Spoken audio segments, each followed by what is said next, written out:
Halo anak-anak, eh, kali ini Pak Mul ajak untuk mengerjakan latihan 4.1, di mana latihan ini Pak Mul tidak tulis secara lengkap atau secara detail. Ini seperti kita kembali ke TK ya. Jadi kita diberikan sebuah gambar-gambar yang lucu, yang unyu. Ini kita akan memilih gambar mana yang kongruen, yang sama ya. Ini sekedar contoh saja. Misalkan kita lihat nih, ini gambar A, kita akan cari pasangan yang sama. Nah, ini dia yang sama ya. Jadi A itu kongruen dengan yang J. Nah, begitu ya. Kalian bisa temukan yang lain. Oke. Lalu nomor 2 nih. Nomor 2 ini Pak Mul juga bikin tersenyum-senyum ya. Ini sebuah gambar yang kadang-kadang jangan-jangan mirip dengan saya begitu ya. Jadi kita akan coba memilih mana yang posisi gambar itu sama. Misalkan contoh. Nanti kalian temukan yang lain. Ini hanya sekedar contoh. Kita lihat yang A. Yang A ini gambarnya sama dengan yang mana ya? Kita urutkan. Oh, ternyata ini. Berarti yang A itu dia kongruen dengan yang H. Oke. Kalian bisa temukan yang lain ya. Sambil tersenyum-senyum, seperti melihat atau bercermin juga boleh. Oh, enggak ya. Oke. Nah, sekarang kita lihat nomor 3. Apakah menurutmu pensil warna di samping ini kongruen? Jelaskan. Penjelasannya jelas tidak ya. Mengapa? Karena gambar pensil ini itu sudah jelas dari gambar, ada yang runcing, ada yang tumpul begitu ya. Kemudian belum kayunya. Pastilah serutan-serutan dari pensil ini bisa jadi tidak akan pernah sama ya. Hanya terlihat dia seolah-olah sama, tapi sebetulnya tidak. Oke. Kemudian nomor 4, tuliskan pasangan bangun yang kongruen. Nah, ini juga sama dengan yang nomor 1 dan nomor 2. Kita hanya akan melihat mana yang sama, tetapi di sini masih ada perintah lain. Tuliskan langkahmu menentukan bangun tersebut, digeser atau translasi, diputar atau rotasi, atau gabungannya. Maksudnya posisi gambar ini kan masih terbalik-balik, tidak semuanya menjadi satu arah pandang yang sama ya. Misalkan kita lihat yang A, kita akan coba cari gambar mana yang, karena ini kita tidak pernah mengukur, kita hanya melihat dengan kasat mata saja. Gambar A ini kurang lebih menurut pandangan mata dia akan sama dengan yang D. Artinya ketika gambar ini di D sini berarti ada sebuah pergeseran ya. Ini translasi, berarti yang pertama digeser. Oke. Lalu kita lihat juga dengan yang M. Menurut pandangan mata yang M ini juga sama dengan yang D. Ini berputar. Ini berarti dia diputar 180 derajat. Begitu ya. Jadi ketika dia ada di sini dari A ke sini berarti digeser. Oke. Lalu ketika dia terbalik itu diputar dengan berapa derajat? Tergantung. Nah, kebetulan yang ini kebalikannya lah.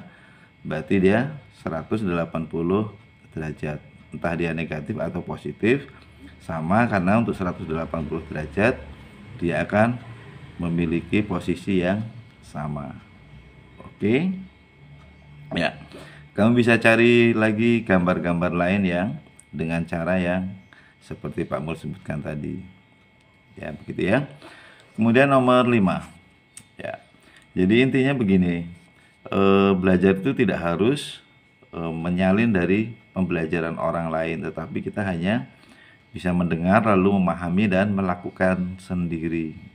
Karena apa? Karena kalau kita hanya akan menyalin jawaban-jawaban orang yang dari YouTube, itu kepala kita tidak terisi ya. Jadi bagaimana caranya kita menyimak lalu memahami. Jadi seperti nomor 5 ini. Pak Mul berikan satu contoh saja, misalkan nomor 5 yang satu ini. I1 ya. Kamu hanya diminta menuliskan ya. Tulislah sisi-sisi dan sudut yang bersesuaian. Maka kita hanya akan menuliskan saja. Yang pertama sisi. Nah, AC ya bersesuaian dengan MN. Kemudian AB bersesuaian dengan QN. BC bersesuaian dengan MQ. Lalu sudut ya, sudut-sudutnya. Sudut C bersesuaian dengan sudut M. Sudut B bersesuaian dengan sudut O. Sudut A bersesuaian dengan sudut N.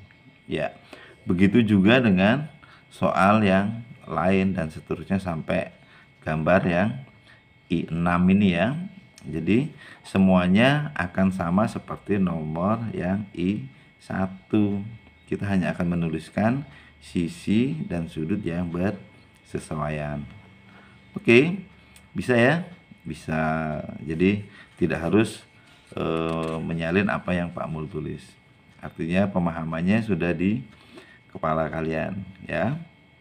Lalu kita lihat ke nomor 6 yang berhitung. Nih kita coba lihat nanti. Nomor 6 ini sudah ada angkanya. Manakah belah ketupat di bawah ini yang kongruen? Jadi kita diminta untuk menjelaskan. Yang perlu kita ingat kembali adalah dua bangun itu akan dikatakan kongruen. Syaratnya apa? Jika dua bangun itu memiliki sudut yang bersesuaian sama besar ya, dan sisi-sisinya juga akan sama panjang. Mari kita lihat. Di sini kita ada angka 5 cm. Kemudian ini 5,5. Ini sudah jelas tidak kongruen. Ini sudah jelas berbeda ya.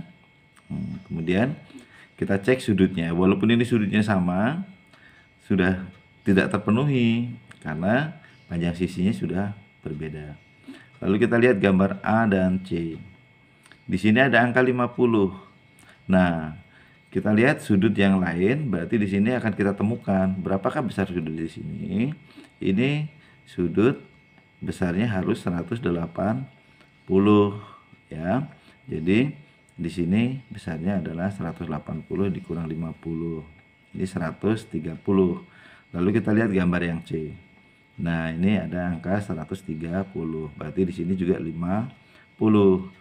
Nah, ini 5 cm, 5 cm, besar sudut dalamnya sama, maka A dan C itu sudah pasti kongruen.